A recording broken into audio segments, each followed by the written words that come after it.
할렐루야. 하나님 우리 삶 가운데 선하신 은혜로 함께해 주시기를 소원하고 축복합니다. 팔복의 말씀, 우리 마태복음 5장에 있는 산상수훈의 가장 첫 번째 있는 이 말씀을 가지고 우리가 복이란 무엇인가 라고 하는 그런 말씀을 나누고 있습니다. 우리 예수님께서 이 팔복을 통해서 우리 가운데 복이 무엇인가 라고 말씀하셨을 때에 우리가 이 팔복을 통해서 깨달을 수 있는 것은 이 복은 우리 가운데 육신적인 것을 의미하지는 않는다라고 하는 것을 우리가 이해를 먼저 하실 필요가 있습니다. 우리가 팔복에 있는 이 8가지 또는 9가지 이 말씀을 보시면 그 중에 우리 가운데 무슨 건강이나 재물이나 명예나 권세, 자녀 이런 말들은 나오지가 않죠. 그런데 왜 이것을 복이라고 이야기하느냐? 우리가 원하는, 우리가 바라는 건강, 명예, 권세, 재물 이런 것들은 그것을 주시는 분과의 관계가 회복될 때 당연히 우리 가운데 따라오는 것이기 때문에 그렇더라라고 하는 것입니다. 우리가 요즘 젊은 세대들이 금수저, 은수저, 흙수저 그런 이야기를 하잖아요.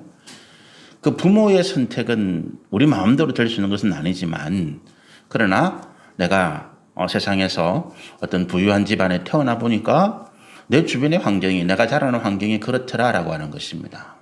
그걸 가지고 우리가 나는 가난하기 때문에, 나는 부자기 때문에 이렇게 사실은 탓할 건 아닌데 우리 젊은이들이 워낙 환경이 각박하고 또 우리가 신분의 상승이라 그럴까요? 세상에서 어떤 성공이 그만큼 힘들어지다 보니까 출발이 불공평하다 어떤 그런 이야기들을 하는 것 같아요. 그런데 하나님께서 우리 가운데 흙수저로 내가 태어났다 하더라도 하나님은 그것을 보상할 수 있는, 그것을 보완할 수 있는 은혜와 복을 틀림없이 내게 주셨다. 하나님은 공평하시기 때문에 어쨌든 우리가 부모를 잘 만난 것도 어떻게 보면 복이다라고 볼 수 있는데 하나님께서 우리 가운데 주시는 이 복의 근원 되심을 회복하게 된다면 우리는 우리가 세상에서 누려야 할 이런 것들을 반드시 누리게 될 것이다라고 하는 거죠.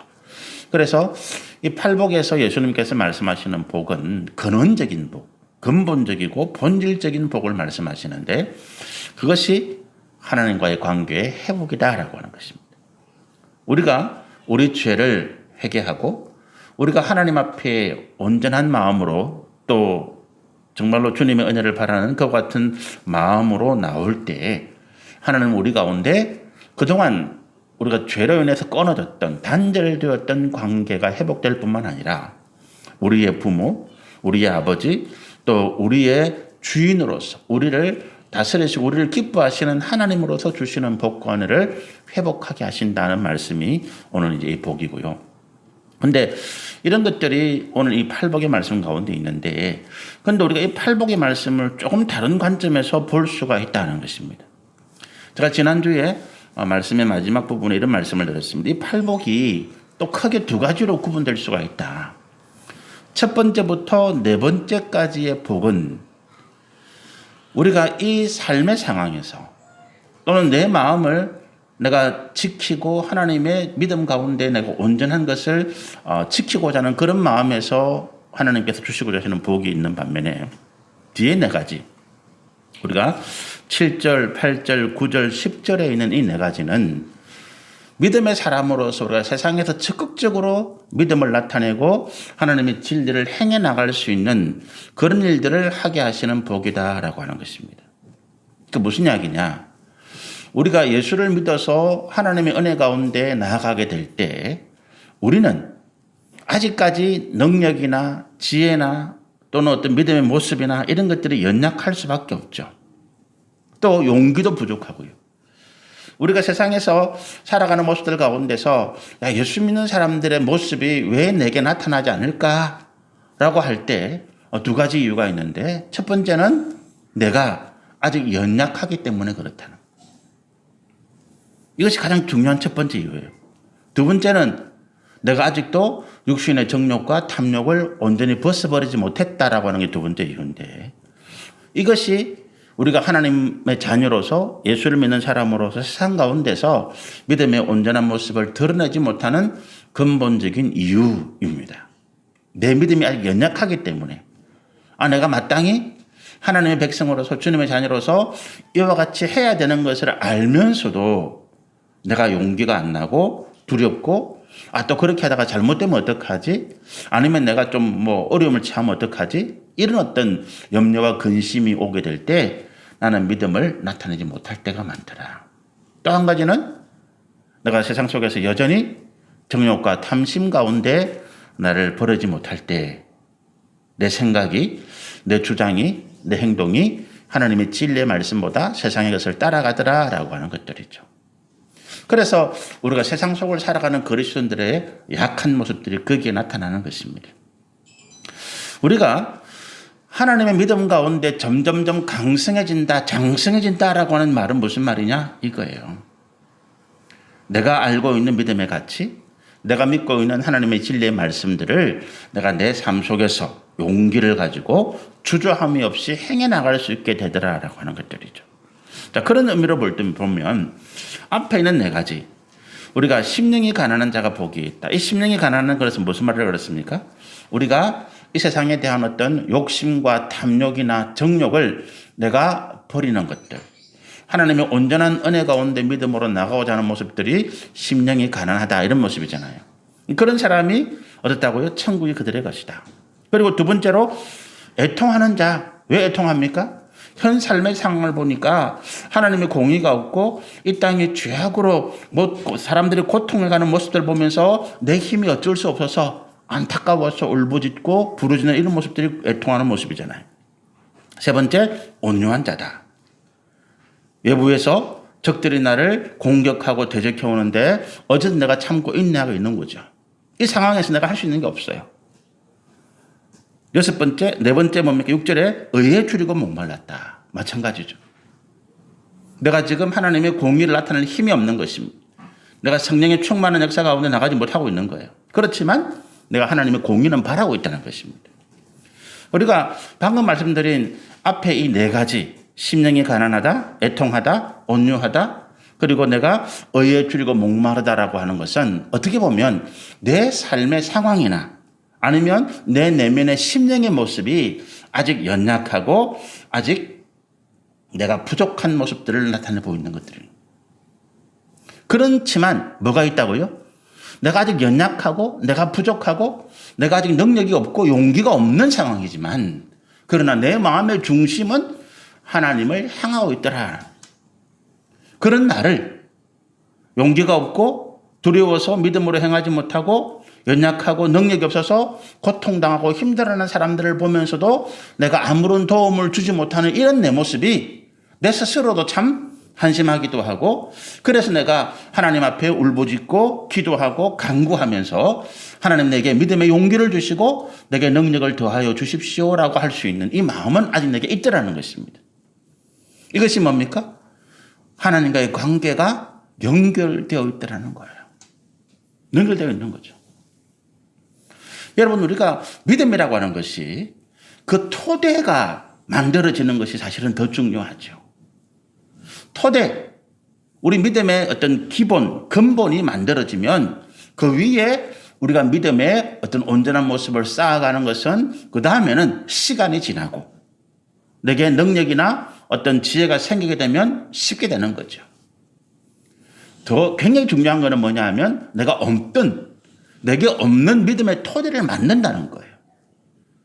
죄인이었던 우리가 하나님을 알지 못했던 우리가 하나님을 알게 되고 믿게 되고 의지하게 되고 사실은 이것 자체가 우리 가운데 굉장한 은혜이고 우리 믿음의 성취라고 하는 것입니다. 그래서 거듭났다라고 표현하잖아요. 바뀌고 변화된 것이 아니라 이 사람은 완전히 새로 태어났다라고 할 만큼 우리가 예수를 믿어서 하나님의 은혜 가운데 나가는 믿음 가운데 나가는 이 모습이 하나님께서 굉장히 기뻐하시는 모습이다. 그래서 이것 때문에 내가 비록 부족해도 내 믿음이 연약하고 내가 삶 속에서 믿음의 용기를 나타내지 못하는 그런 비급한 모습을 때때로 보이더라도 하나님은 내게 은혜를 주시고 내 기도와 내 간구 가운데 응답하시고 나를 하나님의 거룩한 믿음의 사람으로 성장시켜 가신다라고 하는 거죠. 그래서 사실은 우리가 앞에 이 팔복 가운데 앞에 있는 이 네 가지 모습은 하나님께서 우리 가운데 힘주시고 용기를 더하시고 은혜 주시고 믿음의 어려운 사람으로 만들어 가시는 과정 가운데 있는, 그래서 주님이 주시는 어떤 복입니다. 그런데 뒤에 있는 이 네 가지는 전혀 다르더라. 자, 그렇게 되어서 우리가 하나님의 능력도 알고 또 주님의 지혜의 말씀도 우리가 깊이 깨닫게 되고 또 여러 가지 어떤 환경과 도전과 시험과 환난을 이겨나가면서 내게 힘과 용기도 생기게 된 것입니다. 여러분의 경험이라는 것이 뭡니까? 경험이라는 것은 사실은 내 실력이에요. 우리가 뭔가를 경험했다? 그 다음에는 이 일이 어떻게 진행되어지고 어떤 결과를 가져올 것이라는 것을 내가 한번 경험하고 맛보았기 때문에 다시 그런 상황에 부딪히고 다시 그런 어려움에 나간다고 할 때 내가 흔들리지 않는다는 거죠. 제가 목회자로서 어떤 시험과 연단을 받을 때 마지막까지 굉장히 힘들었던 게 뭐냐면 돈의 문제였어요. 돈의 문제. 제가 목회자로 부름받으면서 굉장히 주저했던 가장 큰 이유도 돈의 문제고, 그러다 보니까 이 돈의 문제를 제가 해결하지 못하면 하나님을 온전히 신뢰한다라고 하는 것이 불가능한 그런 모습이죠. 그래서 하나님께서 저를 굉장히, 우리 가정을 굉장히 돈으로 많이 훈련하고 연단했습니다. 굉장히 힘들었어요. 목사 안수를 받고도 힘들었고 안수를 받기까지 신대원 그리고 전임 전도사 이 5년의 과정이 너무너무 힘들었고 5 식구가 서울에서 생활하는데 한 달에 한 80만 원 이걸 가지고 살아가는 거예요. 저는 뭐 학교를 다니니까 제 아내가 아르바이트를 해서 40만 원 50만 원 벌어오고 교회에서 제가 교육연수로 사례를 40만 원 주면 그걸 가지고 달세를 내고 애들을 학교로 보내고 생활비를 하고 교통비를 쓰고 제가 뭐 학교를 다니고 이렇게 되는. 그런데 전임이 됐는데 저는 전임이 되었을 때에 강남에 있는 청담교회 큰 교회거든요. 거기 가면 그래도 뭐 이제 불행껏 행복 시작 이렇게 될 줄 알았는데 전임이 되었는데 여전히 사택이 없고 목사님은 저한테 90만 원을 사례비를 주고 그러면서 전임 사역자의 사모는 아무것도 해서는 안 돼. 일 못하게 하고. 그러니까 애들은 학년이 더 높아졌는데 생활비나 교육비는 더 많이 들어가는데 저는 더 힘든 상황 가운데 가는 거죠. 그런데 정말로 그때 뭐 10원 한 장, 100원 한 장 이런 것 때문에 힘들고 고통하고 할 때마다 제 통장에는 돈이 없는데 하나님께서 우리의 필요를 그때마다 주변의 사람들을 통해서 채워주시는 은혜를 경험하게 되는 거죠. 그런데 이게 부정기적이에요. 고정적인 수입이 없잖아요. 그때마다 기도해야 되는 거예요. 그런데 또 하나님이 철저하게 사람은 의지하지 못하게 해요. 누군가를 찾아가서 도움을 부탁하거나 내가 힘드니까 도와주세요. 그렇게 말을 못하게 하고 그런 상황을 만들지 않으시더라고요. 그러니까 철저하게 하나님만 바라보는 삶을 살도록 그 어려운 가운데서 그 훈련을 하다 보니까 계측을 할 때 아무것도 없는 상황에서도 제가 용기를 가지고 그래 하나님께서 지금까지 하셨는데 또 지금까지 이끌어 오시면서도 하나님께서 우리 가정에 저하고 제 아내에게 주신 믿음의 모습이 뭐냐 하면 하나님은 절대로 우리를 굶기지 않으셨다. 우리로 하여금 길거리로 나앉게 하지는 않으셨다. 그런 믿음을 가지게 하셨던 거죠. 그래서 제가 뭔가 일을 하는 데서 돈 때문에 걱정을 해본 적은 없습니다. 그런데 무모하게 제가 뭐 돈이 없는데 믿음으로 해봅시다. 또 그런 건 아니에요. 그러나 돈이 없다고 해서 제가 지금 가진 것이 없다고 해서 불안하거나 염려하거나 내 믿음이 연약해지는 내가 뭔가 다른 걸 해야 되지 않을까? 그런 생각, 그런 마음은 하나님께서 갖지 않게 하셨다라는 것입니다. 그것이 경험이거든요. 한 번, 두 번이 아니고 계속되고 반복되는 그런 연단과 시험을 통해서 하나님에 대한 절대적인 신뢰를 가지게 만드는 거예요. 금수저, 은수저 말씀드렸는데 우리 부모가 부자다. 그 자녀들이 걱정합니까? 안 한다고요. 왜? 이 부모가 나를 사랑하기 때문에 언제든지 내가 어렵고 힘들 때는 내 필요를 채우실 것을 알기 때문에 믿기 때문에 그런 거잖아요. 처음부터 그 자녀가 그런 관계를 가집니까? 아니잖아요. 그 자녀가 힘들고 어려울 때에 그 부모가 힘들고 어려운 것을 알고 도와주고 또 힘들고 어려울 때 부모가 가진 것을 가지고 그 자녀의 어려움을 메꿔주고 그런 경험들 하다 보니까 어떻습니까? 이 아이들은 자신을 가지는 거죠. 그런데 세상의 부모들은 어떻게 생각하면 그렇게 하는 것이 자녀를 빗나가게 하고 연약하게 만드는 방법이 될 수도 있지만 하나님은 우리를 연단하실 때 그렇게 하시지 않으시더라고요. 우리가 하나님이 도우심을 바란다고 할 때 이 하나님의 도우심이 절대로 우리를 연약하게 만들지 않습니다.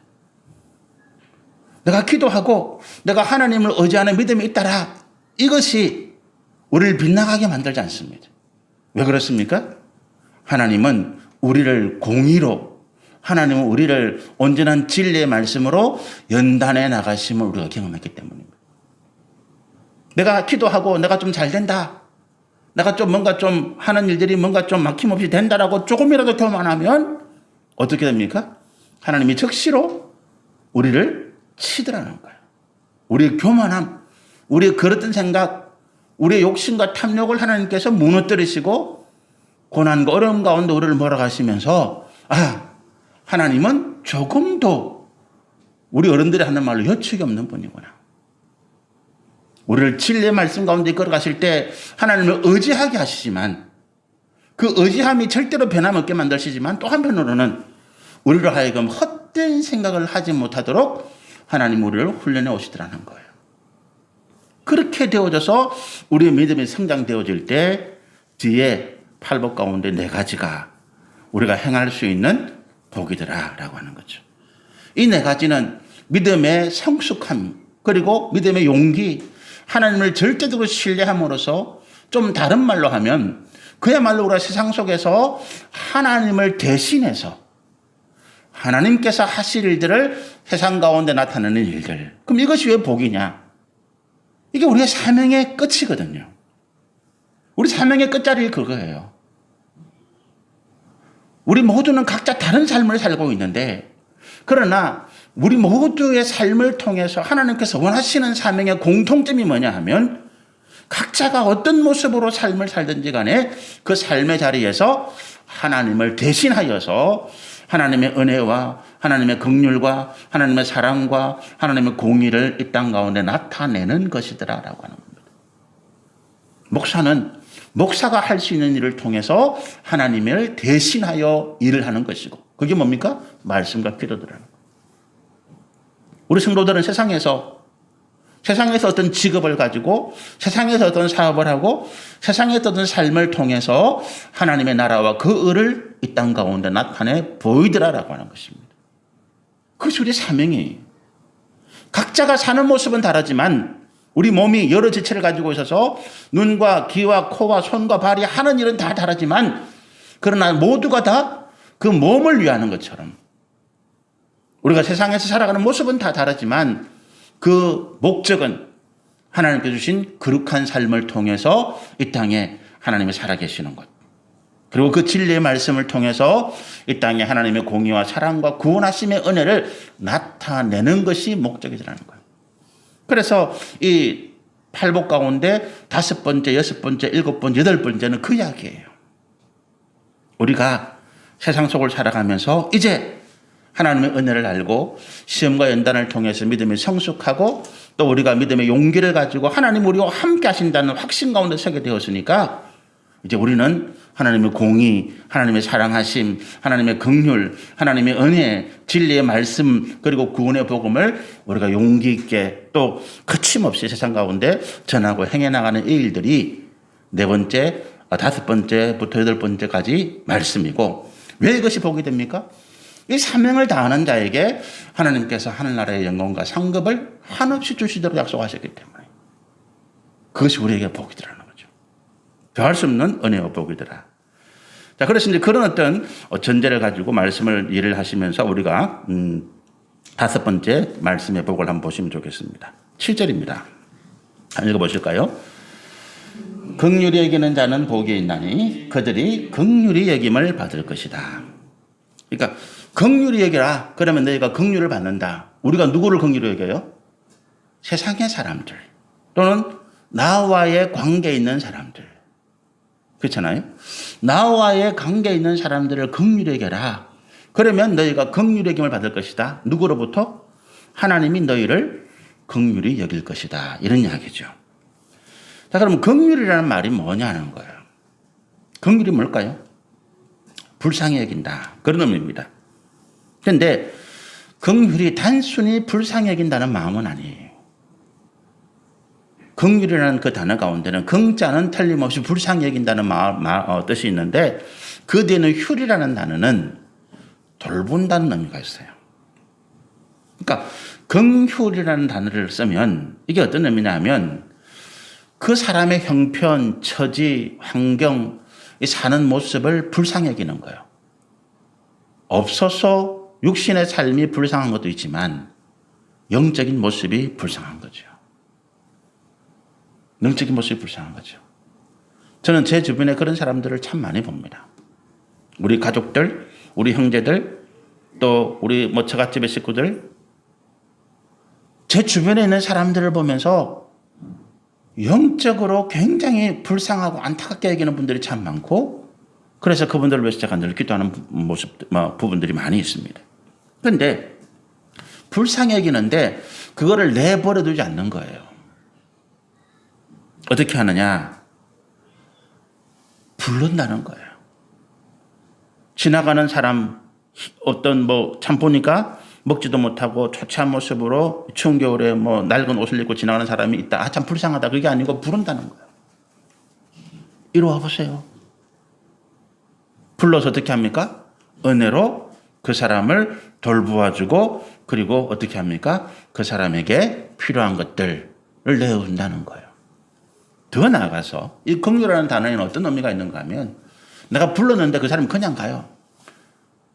당신이 지금 보니까 형편이 참 그런데 내가 당신에게 좀 도움을 줄 테니까 이걸 좀 받아가세요. 그러는데 이 사람이 필요 없어요. 싫어요. 이렇게 그냥 가는 사람도 있더라는 거예요. 그럼 어떻게 한다고요? 지가 싫다니까 갈 수 없지만 이게 아니고 쫓아가는 거야. 제발 좀 이쪽으로 와서 몸도 좀 녹이고 밥도 좀 먹고 필요한 것도 좀 받아가고 그렇게 가세요. 쫓아가서 안타까이 그리 가면 안 돼요. 쉽게 얘기하면 죽음을 향해서 가는 사람을 보면서 우리가 그 사람을 말리고 쫓아가서 그 사람의 옷을 붙잡고 그래 가면 안 됩니다. 그렇게 애원하는 이것이 긍휼이다라고 하는 것입니다. 긍휼이다. 여러분, 하나님께서 우리를 긍휼히 계신다. 사랑과는 다른 개념입니다. 하나님의 사랑의 하나님이시다. 이건 누구를 향한 겁니까? 그 백성들, 그 자녀들에 대한 거예요. 하나님이 죄인을 사랑하신다. 이건 좀 다르죠. 그때 사랑은 하나님이 죄인들을 사랑하신다는 사랑은 사실은 긍휼의 마음이에요. 그건 다른 개념입니다. 이 긍휼의 마음, 제가 방금 말씀드린 것처럼 우리가 하나님을 떠나서 범죄하여서 하나님의 진노와 저주 가운데 고통스럽게 살다가 끝내는 지옥의 영원한 저주와 형벌로 떨어져가는 모습을 주님이 보시면서 안타까이 여기시고 불쌍히 여기시고 부르시는 거예요. 야, 그리로 가면 안 돼. 그렇게 하면 안 돼. 그런데 우리가 끝까지 거부합니다. 뭔 상관이에요. 내 인생 내 마음대로 하는데. 그런데 그 하나님이신 예수께서 이 땅에 인간의 몸을 입고 오셔서 우리를 붙잡으시는 거예요. 내가 너를 위해서 죽을 테니까 너는 그렇게 하지 마라. 이게 긍휼이라는 거예요. 그게 긍휼이에요. 그러니까 이 긍휼히 여긴다는 마음은 우리가 내 주변에 있는 사람들, 나와 관계되는 사람들, 때로는 나에게 잘못하고 나에게 큰 손해를 끼치고 나에게 씻지 못할 어떤 아픔과 상처를 준 사람이라 할지라도 그들을 하나님의 마음으로 바라본다는 거죠. 안 됐다는 거예요. 예수님이 십자가에서 쭉 돌아가시면서 마지막 말씀이 뭡니까? 숨을 거두시게 하시는 말씀이 아버지여 저들의 죄를 용서해 주십시오. 저들은 알지 못해서 그렇습니다. 자신을 찌르고 모욕하고 핍박하고 침뱉고 그런 사람들을 향해서 예수님은 마지막 돌아가시는 그 순간에 하나님 아버지께 뭘 구합니까? 저들을 불쌍히 여겨주십시오. 하나님의 긍휼하심을 거두지 마십시오. 그런 기도를 한다고요. 우리가 다른 사람들을 긍휼히 여겨라. 그러면 너희에게 하나님의 긍휼하심이 있을 것이다. 왜 이 말씀이 오느냐? 이 세상의 모든 사람들을 대할 때 우리는 아버지께서 죄인들을 대하시는 그런 마음으로 바라보고 대라는 것입니다. 그게 하나님의 마음이시기 때문에 그래요. 여러분, 우리가 세상에서 하나님을 대신한다라고 말씀드리잖아요. 우리는 하나님을 대신하는 사람들입니다. 그냥 단순히 말씀 가르치고 예수 믿으세요 이게 아니라는 거예요. 거부하고 거역하고 때로는 침뱉고 모욕하고 때로는 우리를 공격하고 핍박하고 우리에게 씻지 못하는 상처와 아픔을 준 그런 사람들에게 당신에게 다시 살 길을 이야기하고 그들을 붙잡고 애원하고 이 길로 좀 돌아오라 그러고 그것이 긍휼의 마음이고 그것이 아버지께서 우리 가운데 주시는 이 땅에 하나님을 대신하라고 주시는 마음이라는 거예요. 하나님이 그걸 보시는 거예요. 그러시면서 어떻게 하신다? 우리도 긍휼히 계신다. 여러분, 우리가 뭐 실수 없는 사람입니까? 아니에요.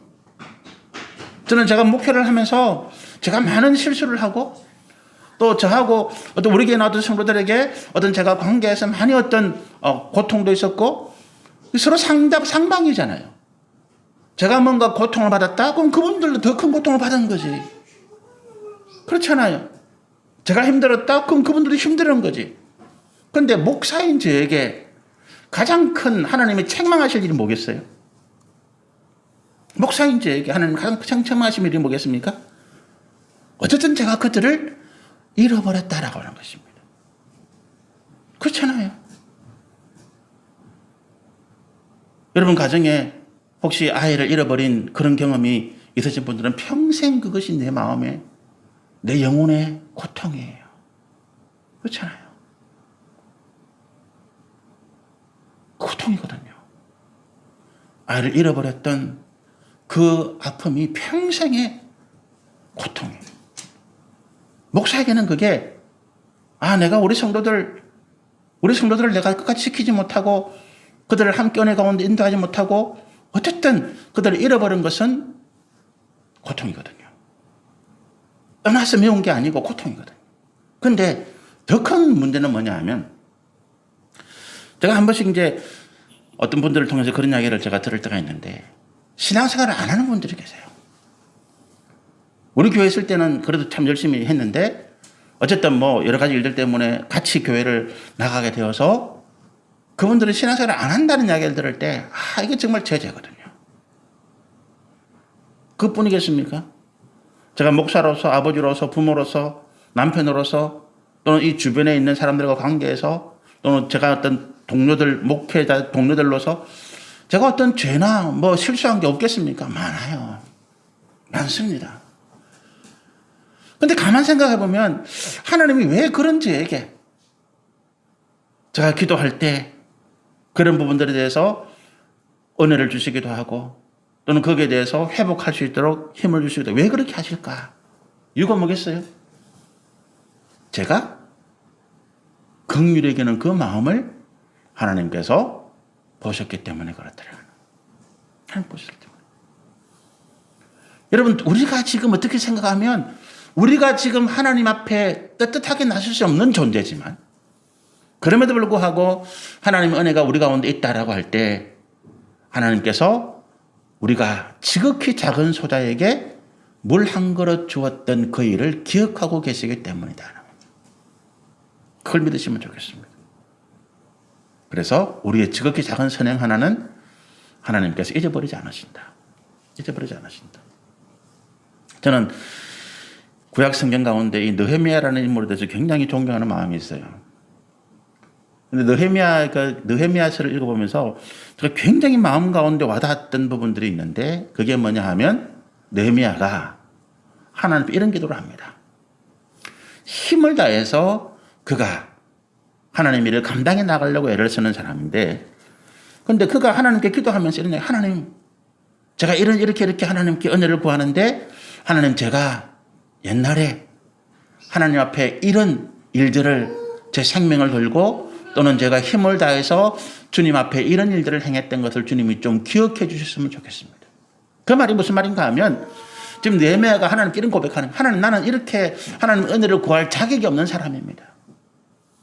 나는 하나님께 뭔가 은혜와 복을 받을 만한 그런 자격이 없는 사람입니다. 그런데 하나님 옛날에 내가 주의 일을 맡아서 이렇게 했을 때 하나님께서 제가 그 선한 마음을 가지고 했다는 것을 주님이 기억해 주셨으면 좋겠습니다.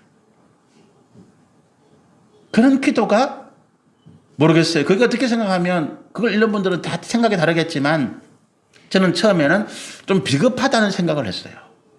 히스기야 왕도 그랬고 히스기야 왕이 하나님 앞에 이사야 선지자를 통해서 야 이제 너는 죽을 거니까 네 집안을 정리해라 이런 말씀을 듣고 그가 벽을 향하여서 눈물을 흘리면서 뭐라고 통곡합니까? 하나님 제가 지난날 하나님을 향해서 내가 선한 일을 했던 것 주님이 기억해 주십시오.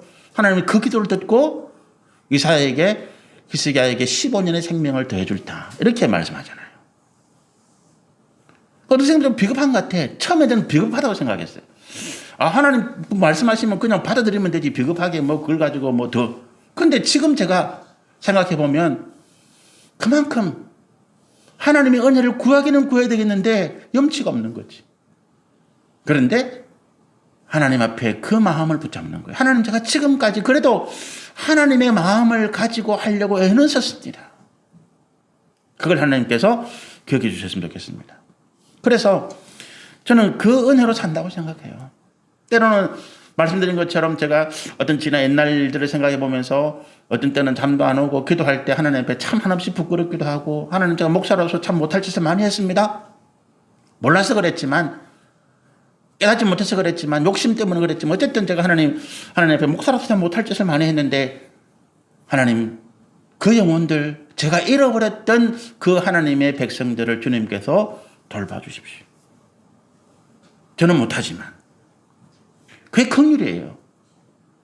긍휼의 얘기라 무슨 말이라고요? 나에게 어떤 모욕을 주고 상처를 주고 고통을 주고 그래서 내가 그 인간 생각만 하면 자다가도 벌떡벌떡 일어난다. 다시는 이 인간 내가 용서하나 봐라. 그런 사람이라 할지라도 어떻다고요? 또 붙잡는 거예요. 가서. 하나님의 은혜로 거두는 거예요. 그렇게 해서는 안 된다고 이야기하는 거예요. 거역하고 외면해도 따라가는 거예요. 그게 하나님의 마음에 들어. 왜 그렇게 합니까? 그로 하여금 다시 돌이켜서 회개하고 일어서고 회복할 수 있는 기회를 준다는 거예요. 베드로가 예수님께 이런 이야기합니다. 크게 자랑하듯이.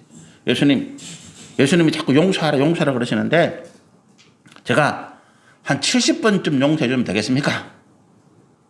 큰 소리 빵빵 친 거지. 그 정도면 충분하지 않겠습니까? 예수님 뭐라고 하십니까? 70번에 7번, 이런 번이라도 해라. 77에 490번이 아니고 영원히 용서라는 거예요. 무슨 말입니까?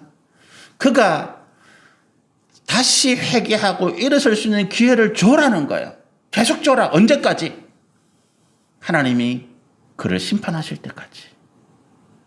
우리는 심판자가 아닌 거예요. 우리는 재판관이 아닙니다. 우리는 정죄하는 자가 아니에요. 하나님께서 그 사람을, 그 생명을 그냥 연장시켜주고 있는 이유는 다른 데 있는 게 아닙니다. 그에게 다시 회복하고 일어설 수 있는 기회를 주고 계신 거예요. 그렇다면 우리도 그렇게 해야 되는 거지.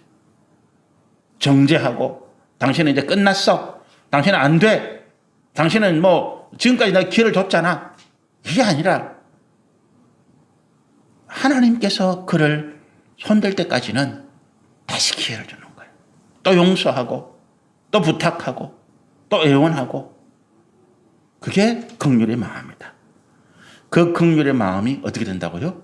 하나님께서 우리를 긍휼하게 하시는 은혜를 우리가 받게 되더라라고 하는 것입니다.